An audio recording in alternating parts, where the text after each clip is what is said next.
The episode jumps between several hilarious storylines, starting with Michael Scott's ridiculous action movie alter ego, Michael Scarn.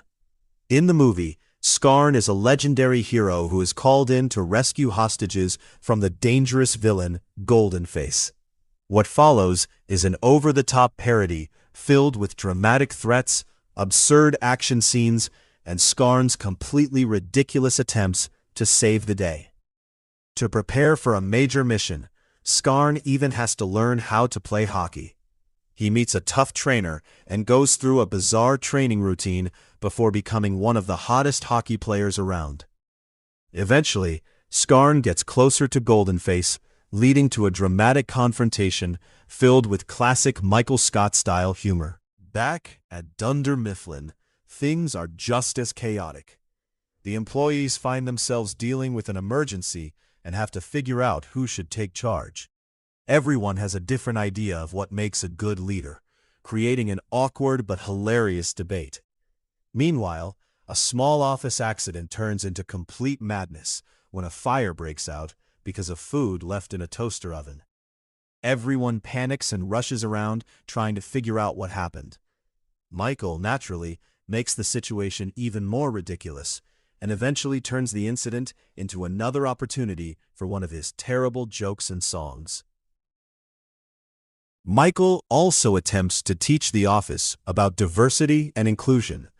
Unfortunately, his good intentions quickly turn into an extremely awkward seminar. He tries to talk about race, culture, relationships, and workplace behavior, but his lack of understanding makes everyone increasingly uncomfortable. Instead of creating a meaningful discussion, Michael manages to create one awkward moment after another. At the same time, Dwight is focused on his own ambitions.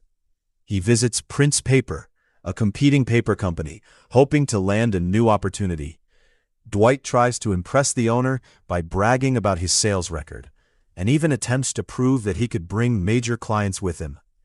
His aggressive confidence makes the interview both competitive and hilariously uncomfortable. The episode also includes plenty of classic office interactions, with employees joking about relationships, embarrassing each other, and getting caught up in ridiculous conversations.